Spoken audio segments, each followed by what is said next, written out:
All right, good afternoon. We're going to try to squeeze in here between various press encounters. As you know, the Secretary General is meeting at 12:30 with the Foreign Minister of Venezuela. Following that, we've been told that around 1:15 p.m. we expect the Foreign Minister to speak to you on the ground floor by the elevators, by the entrance. And later today, you will have seen the Secretary General be meeting the President of Guatemala, Jimmy Morales, and that's at 5 p.m. We've not been advised by the mission that they will have a press encounter. If that changes, I will let you know. In a statement today, the Secretary General condemns in the strongest terms the attacks carried out against the Myanmar security forces in the northern areas of Rakhine State. He extends his heartfelt condolences to the families and loved ones of all those killed and wishes a speedy recovery to those injured. He hopes that those responsible for this unacceptable violence will be swiftly brought to justice. The Secretary General has been closely following the developments in Rakhine and is concerned over the escalating tensions in the region. He reiterates the importance of addressing the root causes of the violence, in particular issues related to identity and citizenship, and reducing intercommunal tensions. He strongly urges all the communities in Rakhine State to choose the path for peace. The Secretary General stresses that while taking the necessary measures to curb attacks by criminal elements in the region, the security forces must protect civilians at all times in line with international humanitarian and human rights law. And turning to Yemen, the UN Human Rights Office in that country has now confirmed that 33 civilians were killed and 25 injured in the airstrikes by coalition forces that hit a hotel in Sana'a Governorate on Wednesday. This was one of the several airstrikes by the coalition that day, which resulted in deaths. In all the cases, witnesses said they had seen no warnings that the attack was imminent. In the week of August 17th to August 24th, according to our human rights colleagues, 58 civilians were killed, more than the number of civilians killed in the whole of June, when 52 were killed in July, which saw 57 civilian deaths. Since March of 2015, the office has documented 13,829 civilian casualties, including 5,110 killed and 8,719 injured. But the office stresses that the overall number is probably much higher. And as you know, the Secretary General has repeatedly called on all parties to ensure the safety and protection of civilians. And the UNICEF representative in Syria, Fran Equiza, today spotlighted what she calls the staggering impact of the war on Syria, with heavy fighting having displaced thousands of families around Raqqa city and Deir ez-Zor. Ms. Equiza just wrapped up a visit to camps in Arisha, in Isa and Mabruka, where she met with displaced children. She said she's overwhelmed by the profoundly traumatizing experiences children have been through, adding that they have endured brutal violence and lost friends and family members. UNICEF has received reports that thousands of children are trapped in Raqqa in the direct line of fire and that the city is completely cut off from life-saving assistance. She stressed that children and families who wish to leave Raqqa city must be allowed to do so in safety and in dignity. For its part, the World Health Organization said today it has been supporting routine immunization programs which restarted in the northwest part of the country. As of this month, 35 centers in Idlib and Hama offered vaccination against diseases such as TB, measles, polio, and the whooping cough. And in Somalia, the Undersecretary General for Political Affairs, Jeff Feltman, urged the country to continue with the processes of reconciliation and state building. Mr. Feltman just wrapped up a two-day visit to the country in which he held discussions with Somali officials, including President Mohamed Abdullahi Mohamed and Prime Minister Hassan al-Kare. You can read more about his visit in the note to correspondent we issued this morning.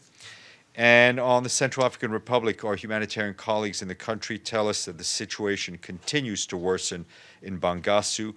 2,000 internally displaced people remain confined to the Catholic Church. Discussions are ongoing between the UN and government partners for their relocation. And in Bantangafo, 40,000 are now internally displaced. OCHA says it's monitoring the situation very closely and holding discussions with armed groups on humanitarian access to prevent NGOs from being forced to leave the area. And in Zemio, the movement of heavily armed groups has raised the level of tensions in the area. Some 22,000 internally displaced people continue to be repeatedly displaced due to attacks by armed groups. Humanitarian convoys and NGO compounds have repeatedly been attacked, forcing all humanitarian partners to leave the area.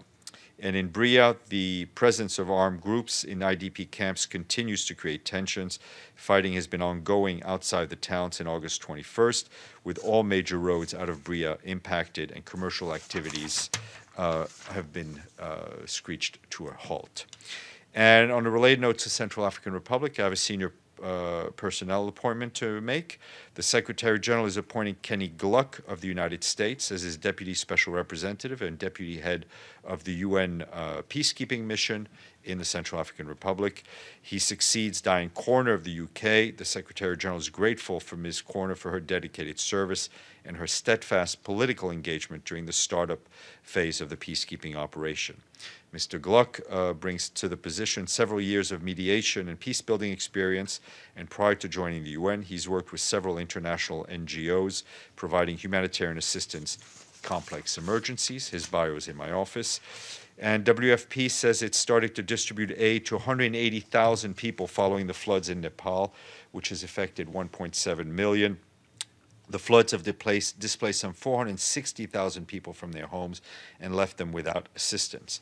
WFP says many people whose homes were washed away were already extremely poor, and that families which lost food stocks have nothing to fall back on. WFP has more information on its website. And I wanted to flag that our colleague, the Human Rights Office, today expressed their concern over a rapid series of ministerial and administrative measures which have resulted in the suspension of radio programs and licenses and threatened the main English language newspapers with closure and shut down a foreign non-government organization in Cambodia. Ahead of next year's general election, the office called on the government to guarantee the full political and civil rights and media freedoms. And our friends at the FAO today warned that global warming is expected to have significant impact on future yields of everything from rice to fish, particularly in countries situated closer to the equator. A meeting in Vietnam of agricultural ministers from the APEC region heard that many key agricultural regions in Asia are already at the risk of crossing key climate thresholds, after which the productivity of plants and animals goes into decline. And you will have seen yesterday the Modibo Ibrahim Touré, the Special Representative of the Secretary General in Guinea-Bissau, briefed the Security Council. And in a video message to the Snow Leopard Ecosystem Protection International Forum in Kyrgyzstan, the Secretary General said we're all responsible for the survival of this species and called on countries to invest in its habitat preservation, combat poaching, and tackle climate change, all causes for the decline of the snow leopard numbers. Investing in this species is essential to preserve biodiversity, ensure prosperity in the region, and achieve sustainable development. On the same note, our colleagues at UNDP just launched a regional initiative to help save snow leopards and protect sanctuaries in 12 countries. And with only 4,000 snow leopards alive from Kazakhstan to China, the initiative will train wildlife, border, and customs agents to help them combat the illegal trade in snow leopards, while at the same time boosting the exchange of knowledge on how to best protect the habitat. And just as I'd mentioned, we will, next week there will be no noon briefings. The office will be staffed Monday through Wednesday. As you will recall, Thursday is an official UN holiday, and Friday we will be open. We will reopen for live briefings right after the day that celebrates labor, and I will stop there. Ali. Thank you, Steph. Probably you heard what Ambassador Nikki Haley has to say on UNIFIL. She harshly criticized UNIFIL, and by name, she named the commander of UNIFIL as being blind on Hezbollah's violation. Do you have anything to say in response to that those comments from the U.S. ambassador? Thank you. Excuse me. First of all, I would say that we obviously stand by the force commander in UNIFIL, and we have full confidence in his work. I think the men and women of UNIFIL are doing work in a very delicate area. They report regularly and faithfully on what they see and on what they observe. I understand there is a debate ongoing within member states regarding the renewal of the mandate of UNIFIL. We will let that debate play out. It's in the hands of the Security Council. It's done under their authority. I think for the Secretary General, for his part, he's written to the Security Council, and you all have that letter, and that reflects his opinion. Yes, sir. Your microphone, please.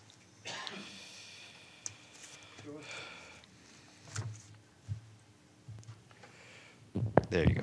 In Raqqa and Syria, they have around 50,000 civilians. Do you think they have any plan to evacuate these people?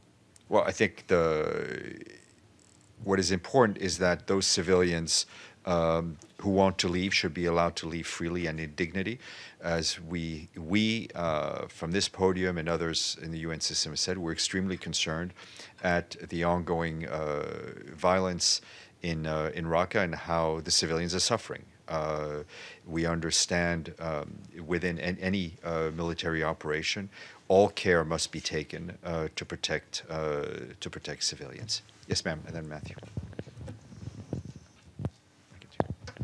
Well, the Secretary General on Guatemala. Well, the Secretary General, or is he considering removing the current commissioner there? Commented.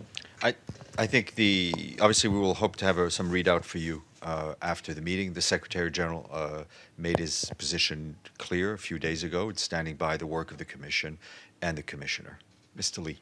Sure, and I'm sorry if you said it before I came in, but I wanted to ask you about Yemen. There's been another airstrike in Sana'a, killing 14. The ICRC has already spoken on it, and I guess I was wondering, one, particularly the envoy, what does he say about this escalation of civilian deaths? And did you get any answer on Mr. Hisham al-Omaisi? What, if anything, the UN system is doing? All of us who work for the United Nations, whether it's the envoy, whether it's the Secretary General, whether it's our other colleagues on the ground in Yemen, are extremely concerned and appalled by the increasing in civilian deaths. We're aware there was another airstrike, which, according to our humanitarian colleagues in Yemen, killed 12 people. Attacks targeting civilians, targeting civilian infrastructure, are clearly prohibited under international humanitarian law, and all the parties have an obligation to uphold that law. On your first question, we're aware of the reports of Hisham al-Omaisi's detention by the de facto authorities and of the concerns expressed. At this point, we do not have any more information. I guess, thank you. I wanted to just, given this recent visit to UN headquarters by the King Salman Center and everything that was said afterwards, ICRC is saying that of this most recent airstrike, they found, having been on the ground, they found no military target nearby at all. So, I understand what you're saying. I would refer you did miss part of it in the beginning. Okay. I referred to the earlier strikes. Yes, and I think those concerns are echoed over and over again. Our human rights colleague on behalf of the UN are documenting these strikes and the damage caused to civilians. Would you say this makes it more or less likely that the Saudi-led coalition would be listed in the annex to the Children in Arms Conflict report? The Secretary General will do the right thing, regardless of what pressures may be coming from inside the House or outside the House. Mr. Roth. I have 3 questions. I can space them out. I know I sound like someone else in this room. Yes, go ahead. The court in Brooklyn threw out the last class action lawsuit against the United Nations over the cholera epidemic. citing the organization's assertion of diplomatic immunity. What is the UN response to this? It might be appealed. What is this? What's the message to the Haitian people on this? The message to the Haitian people is that we remain fully committed to doing our utmost to combat and eradicate cholera in Haiti. The Secretary General continues to consider this to be a matter of great priority and urges member states to demonstrate their solidarity with the people of Haiti by supporting the new approach announced last year and increasing their contribution to eliminate cholera and provide assistance to those affected. As you know, he recently appointed a special envoy on this issue who's fully engaged. Who's fully engaged, and obviously on the legal part, we're aware of the order issued yesterday in the LaVenture case before the district court, and I will leave it. I will leave it at that. Is there still no money coming in from countries? No, there is money. It's up on the website. The total contribution of the funds as of a few weeks ago was $2.67 million. I think some new money may have come in the last day or so. Matthias in my office can give you the latest update. I'm happy to entertain your second question. I know it. You've been here a while. Don't remind me, but you've been here a while, Richard. I think. No, I'm a twin brother. I'm the younger brother.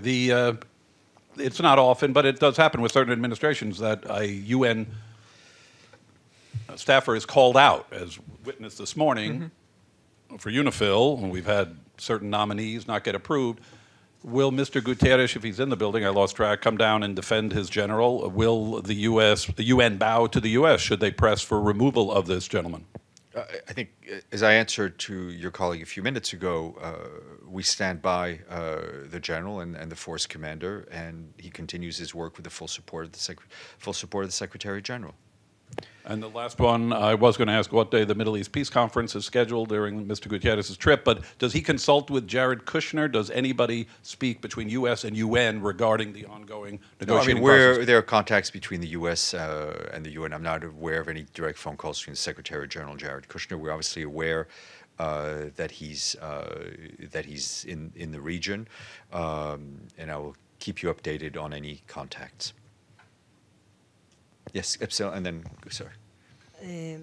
On Yemen, is the Secretary General going to call on independent investigation regarding the latest strike? And when you said before that the Human Rights Council is collecting evidence, so is this the Human Rights Office? Sorry, Human Rights Office in Yemen. Yes. Is this for specific for their work or specific report, or is it for more than one apparat in the I think it's important that there has to be accountability for crimes committed against civilians.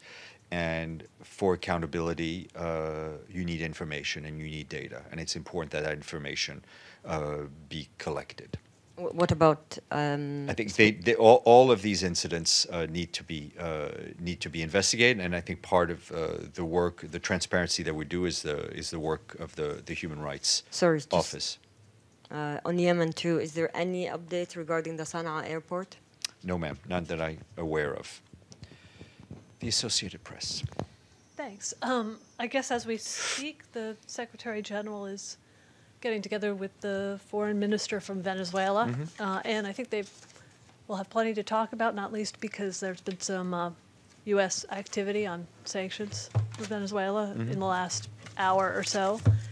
Anything you can tell us about what the message is there? I think, for and I don't want to preempt what the Secretary General will say, but I think the Secretary General has been very persistent and consistent in expressing his support for the ongoing regional efforts and the work of other international facilitators who are assisting the parties in trying to reactivate the negotiations. But I will leave it at that. I think the Foreign Minister will speak to you, and we will issue our own readout of the meeting. Mr. Lee. Let's go ahead. Both Burundi and Cameroon. One is the Tanzanian government has given supposedly UNHCR 7 days to repatriate thousands of refugees that are there, saying that if the UNHCR doesn't do it, Tanzania will do it unilaterally. Many people working in the refugee field are pretty surprised by it, and I'm wondering if the Secretary General or his envoy, Mr. Kafando, have any view of this ultimatum by the Tanzanian government. I hadn't seen the report. I would encourage you as a first port of call to call either UNHCR here or in Geneva for a reaction. My other question, can you give any, I don't know if it'll, maybe next week, any update on what Mr. Kafando is doing? Because there have been announcements from the country of basically kind of a fourth term. There have been outlawing of political parties. We'll see. And obviously we will be posting highlights daily. Right.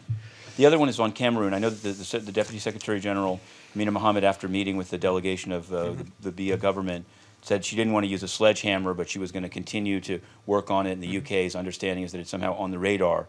Given that, like, journalists are now being arrested just for reporting on the Anglophone issue, and there were people filmed in an underground prison, 3 of whom are now near death, what exactly has the UN done on the Southern Cameroon's issue since this visit to Amina Mohammed? The contacts are continuing, and obviously our principled stand on making sure that people are free to report stands. Yes, ma'am.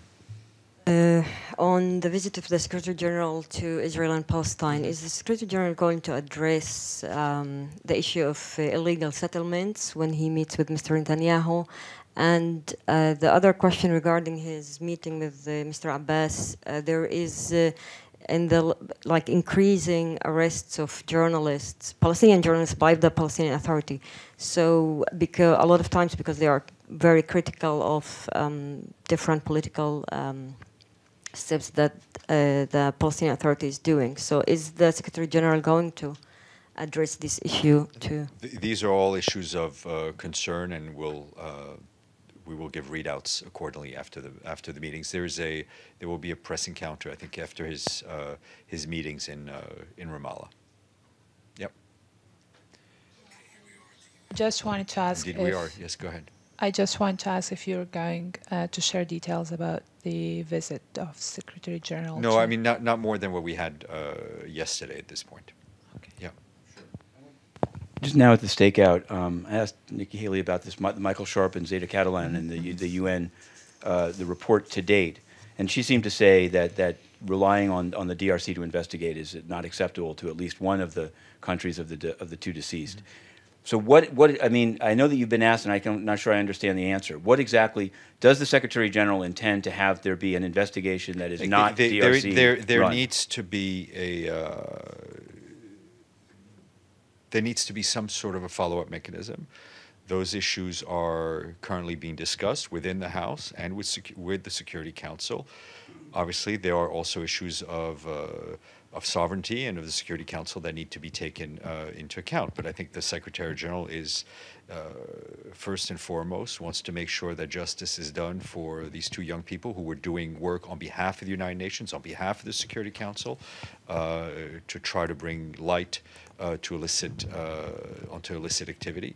And so we are dedicated to ensuring that there is accountability and that justice is done. Thanks. And I wanted to ask you again about this event that is going forward. It's in the Journal. It will be televised.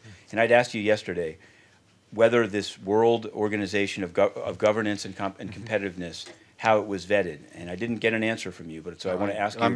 I don't have any more I don't have any information to share on that. I'll check. I'll seems check. like I'll check again. It began at 1 o'clock. The SG is not participating. Right, but my question is this: I went and looked up. It's sponsored, I think, by Permanent Mission. It's listed. The Journal itself says World Organization of Governance and Competitiveness. So I searched the ECOSOC database, and I just want to ask you when you answer on this.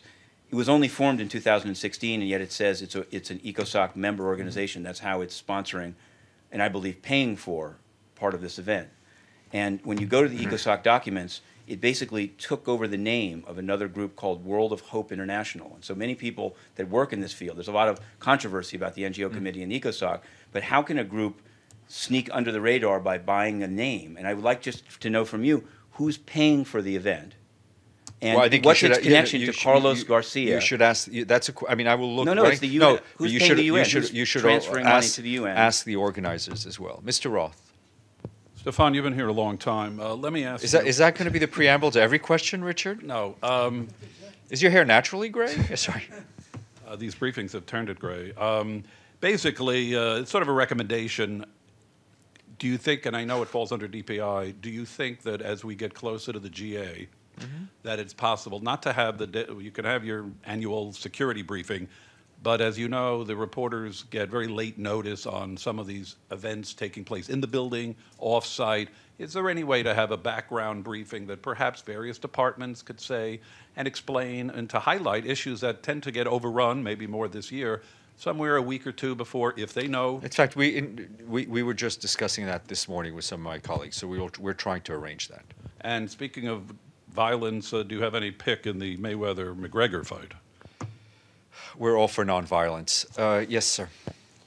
Did you have any update for Qatar and Saudi Arabia and that the problem between the Gulf and Qatar? No, I do not have any update on that problem. Have a good one.